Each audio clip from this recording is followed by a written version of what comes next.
सर्वांना नमस्कार. आपण काल स्वातंत्र्यवीर सावरकरांचे चरित्र वाचन पूर्ण केले. देशप्रेमाने ओतप्रोत भरलेल्या सावरकरांच्या चरित्रानंतर मी आज हातात घेतलंय जे पुस्तक ते चरित्र वाचन सुरू करण्यापूर्वी त्यांच्या उद्घोषाने त्यांना एक मानाचा मुजरा आधी झालाच पाहिजे आणि नंतर चरित्र वाचनाला सुरुवात. प्रौढ प्रताप पुरंदर, महापराक्रमी रणधुरंधर, क्षत्रिय कुलावतंस, सिंहासनाधीश्वर, महाराजाधिराज, महाराज, श्रीमंत श्री छत्रपती संभाजी महाराज की जय. शंभूराजांना मानाचा मुजरा. आज मी हातात पुस्तक घेतलंय छत्रपती शंभूराजे यांचं. याचे लेखक आहेत विजय देशमुख. पुस्तक वाचनाला सुरुवात करते. छत्रपती शंभूराजे. सांप्रत त्या यवनाधम औरंगजेबास असे वाटू लागले आहे की आम्ही हिंदू म्हणजे स्वत्वशून्य झालो आहोत. आम्हाला धर्माचा काहीच अभिमान राहिला नाही. बादशहाची ही वागणूक यापुढे आम्हाला सहन होणे शक्य नाही. या दुष्ट यवनाशी युद्ध करण्यात आम्ही आमची संपत्ती, आमचे देश, दुर्ग एवढेच नव्हे तर सर्व काही पणास लावावयास तयार आहोत. हे तेजस्वी उद्गार आहेत छत्रपती शंभूराजेंचे. मोगली गुलामगिरीच्या जोखडातून हिंदुस्थान मुक्त करण्याचे सोनेरी स्वप्न पाहणारे शंभूराजे छत्रपती शिवाजी महाराजांचे ज्येष्ठ पुत्र होते. ऐन तारुण्यात वयाच्या अवघ्या 32व्या वर्षी स्वदेश, स्वधर्म आणि स्वराज्य यासाठी आत्मबलिदान करून छत्रपती शंभूराजे इतिहासात अमर झाले आहेत. जन्म. शंभूराजांचा जन्म पुरंदर किल्ल्यावर ज्येष्ठ शुद्ध द्वादशी शके 1957 रोजी म्हणजे गुरुवार दिनांक 14 मे 1657 रोजी झाला. त्यांच्या आईचे नाव सईबाई. 3 मुलींच्या पाठीवर शंभूराजे त्यांच्या पोटी जन्माला आले. स्वाभाविकच अवघ्यांचे ते लाडके होते. शंभूराजांचा पायगुण त्यांच्या वडिलांना म्हणजे शिवाजी महाराजांना खूपच लाभी ठरला.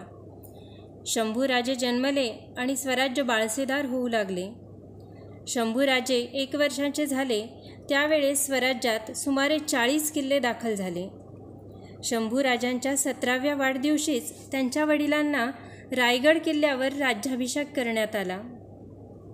शंभूराजांना मातृसुख मात्र फारसे लाभले नाही. त्यांच्या जन्मानंतर सईबाई साहेबांना बाळंत रोगाचा विकार जडला. शंभूराजांना आईचे दूध मिळू शकले नाही. धाराई नावाच्या आईच्या दुधावर ते लहानाचे मोठे झाले. शंभूराजे 2.25 वर्षाचे असतानाच दुर्दैवाने त्यांच्या मातोश्री मृत्यू पावल्या. या वेळेपासून शंभूराजांचा सांभाळ त्यांच्या आजीने म्हणजे जिजाबाईंनी केला. जिजाबाई ही 4 अक्षरे म्हणजे जिवंतपणा, जागेपणा, बाणेदारपणा आणि ईश्वरार्पण वृत्ती या गुणांचा जणू समुच्चयच. जिजाबाईच्या मांडीवरच शिवाजी महाराज वाढले होते. त्याच मांडीवर शंभूराजेही वाढू लागले. शिवाजीप्रमाणेच जिजाबाईच्या मुखाने रामायण, महाभारतातील ओजस्वी कथा ऐकू लागले. बालपण. आजीच्या प्रेमळ छत्राखाली शंभूराजे वाढत होते. त्याचवेळी शिवाजी महाराजांच्या नव्या नव्या पराक्रमांनी स्वराज्यही असेच वाढत होते. शिवाजी महाराजांनी अफझल खान ठार केला. सिद्दी जौहरचा वेढा फोडून काढला. शाहिस्तेखानाची बोटे तोडली. सुरत लुटली. आपल्या वडिलांचे थक्क करून सोडणारे हे पराक्रम बाळ शंभूराजे आजीच्या मांडीवर बसून तन्मयतेने ऐकत. आपल्या वडिलांचा त्यांना विलक्षण अभिमान वाटू लागला. वडिलांचे आणि आजीचे शंभूराजांकडे पूर्ण लक्ष होते. शंभूराजे 5 वर्षाचे झाले त्यावेळी केशव भट व उमाजी पंडित यांनी लिहिणे वाचणे शिकवू लागले. बाळ शंभूराजांना संस्कृत भाषेचा अतिशय लळा लागला. बुद्धी सतेज होत असतानाच शंभूराजे शरीरदृष्ट्याही सुदृढ होऊ लागले. दंडबैठका, सूर्यनमस्कार, मल्लखांब यासोबतच तलवार चालवणे, आखाडा पिसणे, भालाफेक, धनुर्विद्या, घोडदौड यांचेही शिक्षण शंभूराजांना दिले गेले. दिवसभर असा अभ्यास करून सायंकाळ झाली की शंभूराजे आजीजवळ बसत. समईच्या मंद प्रकाशात आजीच्या तोंडून लक्षपूर्वक रामायण महाभारत ऐकत, त्यातील युद्धप्रसंग तन्मयतेने श्रवण करीत. शंभूराजे असे सर्वांगाने तरबेज होत असतानाच त्यांच्या वयाच्या अवघ्या 8व्या वर्षी दिल्लीवरून औरंगजेबाने मिर्झा राजे जयसिंग यांना स्वराज्य नष्ट करण्यासाठी शिवाजी महाराजांवर पाठविले.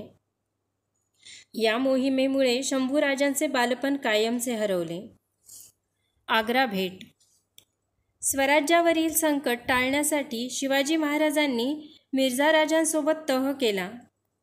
तहानुसार स्वराज्यातील बराचसा मुलूक आणि 23 किल्ले औरंगजेबाकडे तोडून द्यावे लागले. बाळ शंभूराजांना मोगलांची 50,000 मनसबदारी पत्करावी लागली. एवढेच नव्हे तर थोड्याच दिवसात आपल्या वडिलांसोबत त्यांना औरंगजेबाच्या भेटीसाठी उत्तरेकडे जावे लागले. यावेळी औरंगजेबाचा मुक्काम आग्र्याला होता. शनिवार दिनांक 12 मे 1666 रोजी सकाळी 11च्या सुमारास शंभूराजांसह शिवाजी महाराज शाही राजधानी आग्रा येथे पोहोचले. केवढा रुबाब होता या राजधानीचा. वर्दळीचे रस्ते, भल्या मोठ्या श्रीमंत बाजारपेठा, गर्दीने सजलेले चौक, घोडे, पालख्या, हत्तीवरील स्वाऱ्या. शंभूराजे घोड्यावरून हे सारे कौतुकाने पाहत होते. दरबाराचा थाटही असाच श्रीमंत होता. रत्ने, मानके, हिरे, मोत्यांच्या माळा लखलखत होत्या. नौबती, नगारे, कर्णे, शिंगे, मोरचेल, आबदगिऱ्या दिमाखात झुलत होत्या. उंच आसनावर सोनेरी लोडांना टेकून औरंगजेब बसलेला. पायथ्याशी शहाजादे, वजीर बसलेले होते. उर्वरित सरदार दर्जानुसार 6,000, 5,000, 4,000 ओळीत अदबीने उभे होते. शंभूराजांसह शिवाजी महाराज शाही दरबारात प्रवेशले, पण त्यांच्या आगमनाची साधी दखल न घेता औरंगजेबाने त्यांना 5,000 रांगेत उभे केले. बादशहाने जाणून बुजून या पितापुत्रांचा असा अपमान केला. या अपमानामुळे शिवाजी महाराज अतिशय संतापून गेले. बादशहाकडे पाठ फिरून ते दरबारातून निघून जाऊ लागले. जाताना रामसिंगाला उद्देशून गरजले, वाटल्यास माझे सिर कापून घेऊन जा, पण मी काही बादशहासमोर मुजऱ्यासाठी येणार नाही. बादशहाने माझा जाणून बुजून अपमान केला, 5,000 रांगेत उभे केले. त्याला काय मी शूद्र व्यक्ती वाटलो? शत्रूच्या राजधानीत भर दरबारात आपल्या वडिलांचे हे तेजस्वी रूप बाळ शंभूराजांनी एवढ्या लहान वयात पाहिले आणि त्यांच्या मनावर संस्कार कोरला गेला की आपली जातकुळी मोगल सम्राटापेक्षा वेगळी आहे. आपले स्वाभिमानाचे वैभव शाही वैभवापेक्षाही आगळे वेगळे आहे. त्यांची छाती अभिमानाने ताठ झाली. औरंगजेब बादशाह खूप मोठा असेल, पण माझे वडील त्याहूनही मोठे. चिडलेल्या औरंगजेबाने शिवाजी महाराजांना आग्र्याला कैद करून ठेवले. पण दिनांक 17 ऑगस्ट 1666 रोजी मिठाईच्या पेटाऱ्यात बसून शंभूराजांसह महाराज निसटून गेले. युवराज शंभूराजे.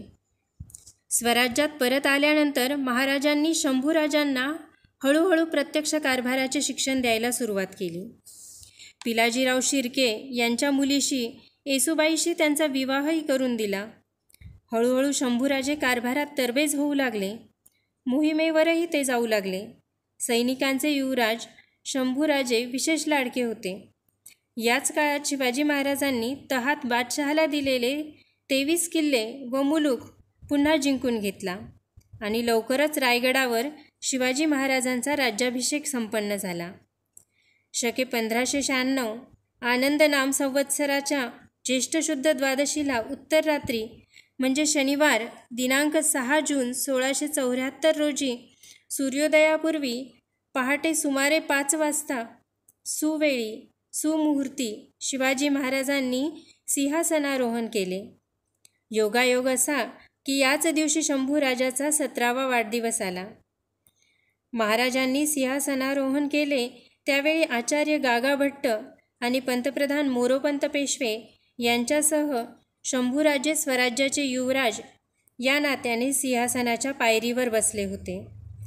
ईस्ट इंडिया कंपनीचा प्रतिनिधी हेनरी ऑक्झेंडन यावेळी रायगडावर उपस्थित होता. त्याने कंपनीतर्फे युवराज शंभूराजांना 2 लालखचित सलकडी आणि 8 हिऱ्यांची एक अंगठी नजराणा दाखल भेट दिली. राज्याभिषेकानंतर 11 दिवसांनीच जिजाबाईंचे पाचाडला रायगडाच्या पायथ्याशी निधन झाले. शंभूराजांच्या शिरावरील एक मायेचे छत्र यामुळे उडून गेले. त्यातच सुमारे 1 वर्षाने इसवी सन 1675च्या शेवटी शिवाजी महाराज सातारा येथे गंभीररित्या आजारी पडले.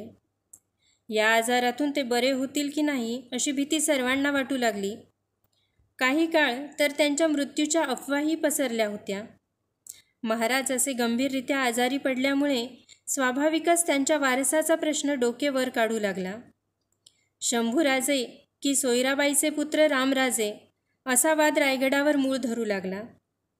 1-2 मंत्री रामराजांचा पक्ष उचलून धरू लागले. त्यामुळे मंत्रिसत्ता आणि शंभूराजे यांच्यात कलह निर्माण झाला.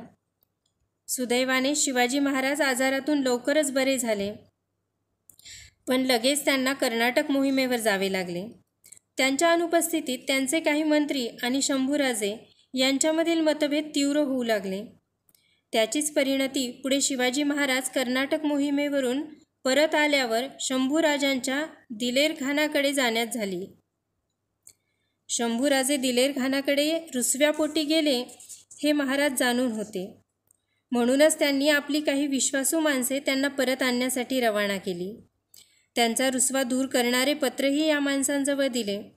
या सर्वांचा परिणाम होऊन शंभूराजे स्वराज्यात परतले. शंभूराजे स्वराज्यात परतले ही आनंदाची वार्ता कळताच शिवाजी महाराज त्यांना भेटण्यासाठी पन्हाळगडावर आले. शंभूराजांची समजूत घालून त्यांचे समाधान करून महाराज रायगडी परतले. पण दुर्दैवाने लगेच आजारी पडून शनिवार दिनांक 3 एप्रिल 1680 रोजी चैत्र पौर्णिमेच्या दिवशी मध्यान्हकाळी अकस्मात मृत्यू पावले. महाराज मृत्यू पावले, पण जाताना हिंदवी स्वराज्याचा वारसा सोडून गेले. हे हिंदवी स्वराज्य जगात आगळेवेगळे ठरावे एवढे श्रेष्ठ दर्जाचे होते. बैराग्याची छाटी हा इथला झेंडा होता. हर हर महादेव हा इथला मंत्र होता. मावळ खोऱ्यातील गोरगरीब शेतकरी, कातकरी हे इथले बळ होते. हे राज्य श्रीचे हा इथला अभंग विश्वास होता आणि महाराष्ट्र धर्म वाढविणे हा इथला निष्काम कर्मयोग होता. हे हिंदवी स्वराज्य जणू एक परीस होता. जो कोणी त्याला जीवाभावाने जीवाशी कवटाळेल त्या जीवाचे सोने झाल्याशिवाय राहणार नाही अशी ग्वाही देणारा हा परीस होता. याच परीसाच्या प्राप्तीसाठी शंभूराजे आणि रामराजांचा पक्ष यांच्यामध्ये काही काळ गृहकलह झाला. पण नियतीने प्रथम हा परीस शंभूराजांच्या हाती सोपवला आणि शंभूराजे जीवाचे सोने करून गेले. छत्रपती शंभूराजे. दिनांक 16 जानेवारी 1681 रोजी किल्ले रायगडावर शंभूराजांचा राज्याभिषेक विधी संपन्न झाला. हा विधी संपन्न होत होता त्याचवेळी उत्तर भारतात दुर्गादास राठोड आणि शहाजादा अकबर यांच्या बंडामुळे औरंगजेबाचे तख्त धोक्यात आले होते. ही घटना केवळ औरंगजेबाच्याच नव्हे तर भविष्यात शंभूराजांच्या आणि हिंदवी स्वराज्याच्या जीवनाला नवे वळण देणारी ठरली. त्याचे असे झाले, महाराजा जसवंत सिंग मारवाडचा राजा, उत्तर भारतातील शाही चाकरांमधील तो सर्वश्रेष्ठ राजपूत सरदार. खैबर खिंडीत मोहिमेवर असताना जामरूद येथे तो मृत्यू पावला. मृत्यूसमयी त्याच्या दोन्ही राण्या व निष्ठावंत सेनापती दुर्गादास राठोड त्याच्या जवळच होते. जसवंतसिंह निपुत्रिक होता, पण यावेळी त्याच्या राण्या गरोदर होत्या. तिकडे मारवाडच्या गादीला जसवंतसिंहाच्या मृत्यूनंतर औरस वारस नाही या सबबीवर औरंगजेबाने मारवाडचे राज्य गिळंकृत करून इंद्रसिंह राठोड नावाचे आपले बाहुले तेथे प्रस्थापित केले. काबूलकडे दुर्गादास राठोड व त्याच्या सहकाऱ्यांना हे वृत्त कळताच ते संतापून पेटून उठले. योगायोगाने याच सुमारास जसवंतसिंहाच्या दोन्ही राण्या प्रसूत होऊन दोघींनाही पुत्ररत्न प्राप्त झाले. 2 पुत्रापैकी एक काही आठवड्यातच मृत्यू पावला. दुसरा पुत्र अजितसिंह मात्र जगला. त्याला घेऊन दोन्ही राण्यांसह दुर्गादास राठोड दिल्लीला औरंगजेबाकडे आला. अजितसिंह हा जसवंतसिंहाचा औरस वारस असल्याने त्याला मारवाडच्या गादीवर स्थापन करावे अशी राठोडांनी मागणी केली. पण औरंगजेबाने साफ नकार दिला. एवढेच नाही तर अजितसिंहाला आणि दोन्ही राण्यांना नूरगडच्या किल्ल्यात कायमचे डांबून टाकण्याची योजना आखली. दुर्गादासला बादशहाचा कावा कळताच त्याने शिताफीने राण्यांसह अजितसिंहांची राजवाड्यातून सुटका करून त्यांना मारवाडात सुखरूप नेले. मायदेशी परत येताच राठोडांनी राजपुतांच्या साह्यानं अजितसिंहाच्या नावाची ग्वाही फिरविली. स्वातंत्र्यासाठी तिथे जनयुद्ध भडकले.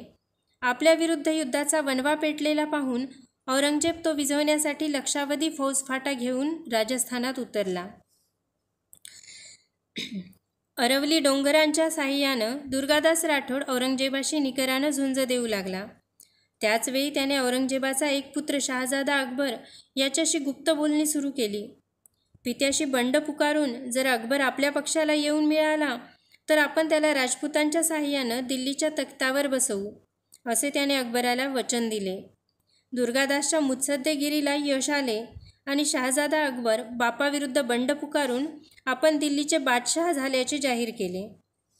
एवढेच नव्हे तर दिनांक 1 जानेवारी 1681 रोजी त्याने जोधपूरला स्वतःला राज्याभिषेक करवून घेतला आणि लगेच दुसऱ्या दिवशी हजारो राजपुतांसह औरंगजेबाला कैद करण्यासाठी त्याने अजमेरच्या दिशेने कूच केले. औरंगजेबाची पाचावर धारण बसली. अवघा हिंदुस्थान डोळ्यात तेल घालून या संघर्षाकडे पाहत होता. पण औरंगजेबही कच्च्या गुरूचा चेला नव्हता. त्याने धूर्तपणे ऐनवेळी राजपुतांच्या मनात गोंधळ निर्माण करून अकबराचे बंड उधळून लावले. औरंगजेबाच्या बनावाला बळी पडलेले राजपूत पळून गेले. अकबर एकाकी पडला. दुर्गादास राठोड आणि निष्ठावंत 300-400 सैनिक एवढेच त्याच्याजवळ शिल्लक उरले. चिडलेल्या औरंगजेबाने आता शहाजाद्याला पकडण्यासाठी त्याचा पाठलाग सुरू केला. दुर्गादासासह अकबरावर रानोमाळ भटकण्याची पाळी आली. औरंगजेबाने त्यांची राजस्थानात पक्की कोंडी केली. अखेर दुर्गादासाच्या सल्ल्यावरून अकबराने शंभूराजांकडे आश्रय देण्याबद्दल विनंती केली. दिनांक 9 मे 1671 रोजी शंभूराजांना पाठविलेल्या पत्रात अकबराने लिहिले की परमेश्वर कृपेने मला दिल्लीचे राज्य प्राप्त झाले तर नाव माझे आणि राज्य तुमचे राहील असे समजा. बापाविरुद्ध बंड पुकारलेल्या शहाजाद्या अकबराचे आश्रय मागणारे पत्र शंभूराजांकडे आले. दिल्लीचे तख्त आपल्या हाताखाली आणण्याची एक दुर्मिळ संधी या निमित्ताने चालून आली होती. पण शहाजाद्याच्या मैत्रीची पक्की खात्री पटल्याशिवाय एकदम पाठिंबा देणे उचित ठरले नसते. म्हणून शंभूराजांनी तूर्त अकबराला फक्त आश्रय देण्याचे ठरविले. त्यानुसार तो दुर्गादासासह नाशिक त्र्यंबकेश्वर मार्गे कोकणात उतरला. पालीगडाच्या पायथ्याशी त्याच्या निवासाची व्यवस्था शंभूराजांनी केली होती. अकबराच्या रक्षणार्थ आपले शेलके पायदळही त्यांनी तेथे ठेवले. अकबराला शंभूराजांच्या प्रत्यक्ष भेटीची अतिशय घाई झाली. पण अकबराच्या प्रामाणिकपणाची खात्री पटल्याशिवाय शंभूराजे त्याला भेटायला तयार नव्हते. लवकरच अकबराच्या प्रांजळ मैत्रीची खात्री पटवून देणारा एक प्रसंग घडून आला. शंभूराजे छत्रपती झाल्यामुळे रामराजांच्या पक्षाचे काही प्रमुख मुत्सद्दी चिडून गेले होते. या गटाने याच सुमारास उचल खाऊन शंभूराजांना ठार मारण्याचा एक गुप्त कट रचला. या कटात सामील होण्यासाठी त्यांनी गुप्तपणे एक पत्र अकबराकडे पाठविले. पण दुर्गादासाच्या सल्ल्यावरून अकबराने हे पत्र सरळ शंभूराजाकडे रवाना केले. त्यामुळे शंभूराजे वेळीच सावध झाले. कटाचे सूत्रधार असलेल्या अनाजीपंत, बाळाजी आवजी, हिरोजी फर्जंद प्रभृतींना ठार मारण्यात आले. सोयराबाईला कैद करून ठेवले गेले. कैदेतच त्यांचा मृत्यू झाला. या घटनेमुळे शंभूराजांच्या मनातील अकबराविषयीचा संशय पूर्णपणे दूर झाला आणि त्यांनी जातीनिशी अकबराची भेट घेऊन औरंगजेबाविरुद्धच्या त्याच्या बंडाला उघडपणे पाठिंबा जाहीर केला. उसळलेली मोगली पूर. शंभूराजांनी अकबराच्या बंडखोरीला उघड पाठिंबा दिल्यामुळे औरंगजेब हादरून गेला. यावेळी त्याचा मुक्काम बऱ्हाणपूरला होता. शंभूराजांचे अनुकरण करून जर इतर राजांनीही अकबराला सक्रिय पाठिंबा दिला तर आपला सर्वनाश अटळ आहे, हे औरंगजेबाने पक्के हेरले. अशा स्थितीत इतर कोणी अकबराच्या बाजूकडे वळण्यापूर्वीच तातडीने दक्षिणेत कूच करून शंभूराजांसह अकबरास कायमचे बुडविले पाहिजे, असा विचार करून औरंगजेब निर्धारपूर्वक हिंदवी स्वराज्यावर चालून आला. लक्षावधी फौजफाटा असलेला मोगलीपूर चहू अंगांनी स्वराज्यावर उसळला. शहाजादा आजम, शहाजादा मुअज्जम, शहाबुद्दीन फिरोजगंज, बहादूर खान, कोकलताश, रणमस्त खान, हसन अली खान यासारख्या मातब्बर सेनापतींसह 3 लक्ष घोडदळ आणि 4 लक्ष पायदळ औरंगजेबासोबत चालत होते. दारुगोळा बेमुबलक होता.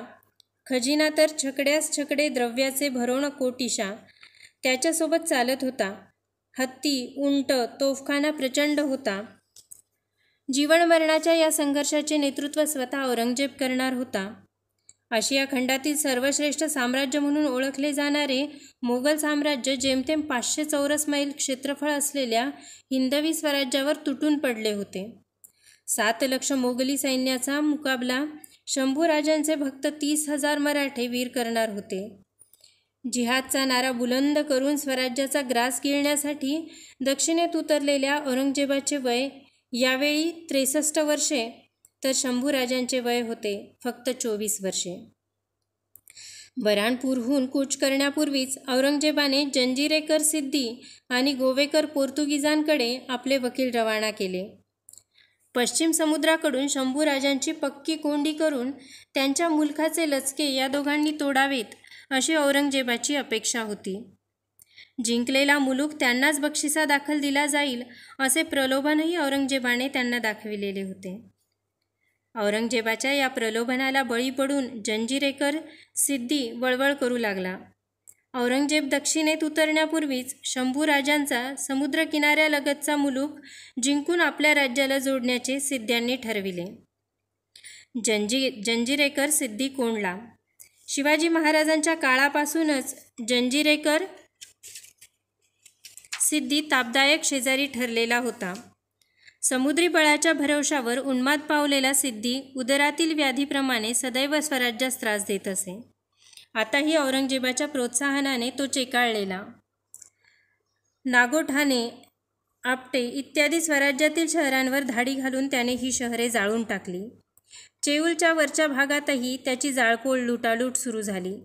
सिद्ध्याच्या आक्रमणामुळे स्वराज्यातील प्रजा धास्तावली. शंभूराजांच्या कानावर सिद्ध्याच्या बंडाळीची वार्ता पोहोचताच ते विलक्षण संतापले. औरंगजेब अजून दक्षिणेत उतरायचा होता. तत्पूर्वीच सिद्ध्यास धडा शिकवायचा निर्धार पक्का करून 20,000 स्वारांसह शंभूराजे रायगडावरून निघाले. आपला तोफखानाही त्यांनी सोबत घेतला. सिद्ध्याच्या मुरुड जंजिऱ्यालगत असलेल्या दंडाराजपुरीवर शंभूराजे आवेशाने तुटून पडले. सतत 15 दिवस तोफांचा भडीमार करून शंभूराजांनी दंडाराजपुरीचा कोट पार उद्ध्वस्त करून टाकला. दंडाराजपुरीवर भगवे झेंडे फडकू लागले आणि आता मराठी तोफा थेट जंजिऱ्यावर मारा करू लागल्या. शंभूराजांच्या भडीमारामुळे सिद्धी धास्तावले. मराठी तोफांचे गोळे थेट तटाच्या आत कोसळत होते. आजवर सिद्ध्यांच्या तोफांचा मारा मराठ्यांना हैराण करून सोडत असे. यावेळी शंभूराजांच्या तोफांनी सिद्ध्याच्या तोंडचे पाणी पळवले. घाबरलेले सिद्धी खडकाआड दडून स्वतःचा बचाव करू लागले, पण तेही अशक्य झालेले पाहून अखेर लहान टेकडीवर आश्रयार्थ पळून गेले. सिद्धी पळून गेल्याचे पाहून शंभूराजे जंजिऱ्यावर चाल करून जाण्याचा विचार करू लागले. पण हे काम सोपे नव्हते, कारण 8 पुरुष उंच उसळणाऱ्या समुद्राच्या प्रचंड लाटा जंजिऱ्याचे रक्षण करीत होत्या. हताश होऊन मराठे समुद्राच्या अकराळ विक्राळ रूपाकडे पाहत होते. तेवढ्यात शंभूराजांच्या मनात एक अफाट कल्पना चमकून गेली. लंकेत प्रवेश करण्यासाठी वानर सेनेने जसा सागरावर सेतू उभारला तसाच आपणही उभारायचा. लगेच दगड, लाकूड, कापसाच्या गाठी खाडीत टाकून सेतू उभारणीचे कार्य सुरू झाले. सिद्ध्याला विलक्षण धडकी भरली. धास्तावून तो अल्लाची करुणा भाकू लागला. सिद्धी पक्का कोंडला गेला होता आणि नेमक्या याच वेळी औरंगजेबाचा एक सेनापती हसन अली खान 35,000 सैन्यासह कोकणात उतरल्याची खबर शंभूराजांना मिळाली. हसन अली खानाने धडक मारून कल्याण भिवंडी जिंकून घेतली. नाईलाजास्तव त्याचा समाचार घेण्यासाठी शंभूराजांना परतणे भाग होते. शंभूराजे परतले, पण जंजिराचा वेढा मात्र कायम राहिला. दादाजी आणि विसाजी रघुनाथ यांनी वेढाचे काम चालू ठेवले.